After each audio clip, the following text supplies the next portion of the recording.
আসসালামু আলাইকুম। আজকে আমরা কথা বলবো হচ্ছে ফাংশন অফ বেসাল গ্যাংলিয়া নিয়ে। তো এটা আসলে আমাদের বডি যেগুলো হচ্ছে মোটর সিস্টেম আছে সেই ক্ষেত্রে কাজ করে কী রকমের। আমরা যেটা ভাবি আসলে যেগুলো মোটর ট্র্যাক্ট আছে, আমাদের ডিসেন্ডিং ট্র্যাক্ট আছে আমাদের বডির, সেগুলো আমরা ভাবি যে হচ্ছে আইডিয়া জেনারেট হয়, তারপর হচ্ছে কর্টেক্সের যেটা মোটর এরিয়া আছে, যেমন হচ্ছে প্রি মোটর এরিয়া, তারপর হচ্ছে supplementary motor area and primary motor area, সেই আইডিয়াটা এইগুলোতে যায় এবং প্রাইমারি মোটর এরিয়া থেকে আপার মোটর নিউরনের মাধ্যমে এটা আপার মোটর নিউরনের মাধ্যমে এটা ডিসেন্ড করে এটা একসময় হচ্ছে লোয়ার মোটর নিউরন দিয়ে মাসলে আসে। কিন্তু আসলে ঘটনাটা এভাবে ঘটে না। এভাবে যদি ঘটতো তাহলে অনেকগুলো সমস্যা হয়তো। যেমন আমাদের কর্টেক্সের কিন্তু প্রোপ্রিওসেপশনের কোনো ক্ষমতা নাই। এই যা কাজটা করে হচ্ছে বেসাল গ্যাংলিয়া, বেসাল গ্যাংলিয়া না, সেরেবেলাম অ্যান্ড বেসাল গ্যাংলিয়ার সমন্বয়। মানে ধরেন আমার একটা টেবিল থেকে কলম উঠাতে হবে, তো আমি যে টেবিলের মধ্যে যে আমার কলমটা কোন পজিশনে আছে বা কোথায় আছে এটা ক্যালকুলেট করব, এই ক্ষমতাটা কিন্তু সেরেব্রাল কর্টেক্সের নাই। তো যদি এরকম ট্র্যাকটা যদি এরকম হইতো তাহলে আমি আসলে কলমটাতে পৌঁছতে গেলে কি করতে হবে বা কিভাবে হাতটা নিয়ে যেতে হবে সেই জিনিসটা আমি পারবো না। আবার আমাদের যে আমি যে কলমটা তুলবো টেবিল থেকে, এই কলমটা তুলতে গেলে আমার হাত যদি আমার পকেটে থাকে সেখান থেকে হাত বের করে কলমটা তোলা, আর আমার হাত দিয়ে যদি আমি মাথা চুলকাতে থাকি সেইখান থেকে হাতটা নামায় এনে কলমটা তোলা, দুইটা কিন্তু সেম জিনিস হবে না।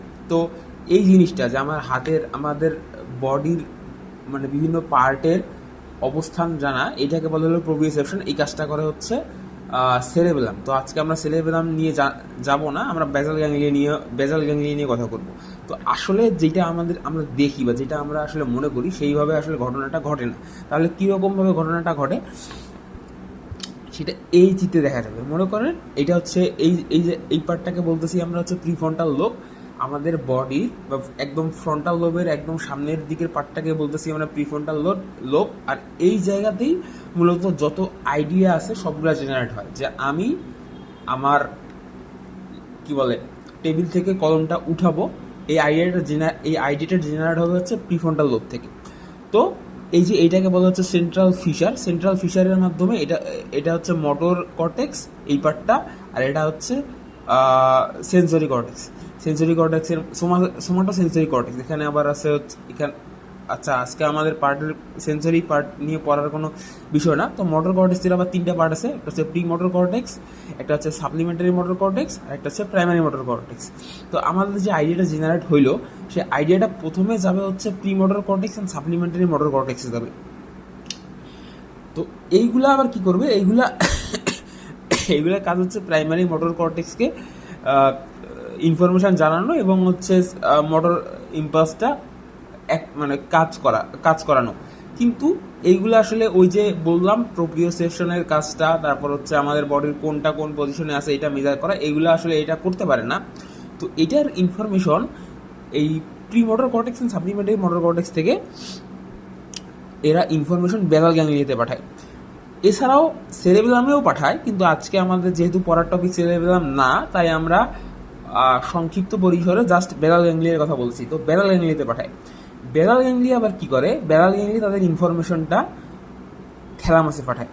থ্যালামাস থেকে প্রাইমারি মোটরে যায়, প্রাইমারি মোটর থেকে আপার motor neuron lower motor neuron হয়ে ইফেক্টর অর্গানে আসে এবং আমাদের মোটর ইম্পালস কাজ করে। তো আসলে ঘটনাটা হচ্ছে এরকম। তো এইবার আমাদেরকে এই যে বেসাল গ্যাংলিয়া এই কাজটা কিভাবে করে, এর জন্য আমাদেরকে বেসাল গ্যাংলিয়ার কিছু অ্যানাটমি জানা লাগবে।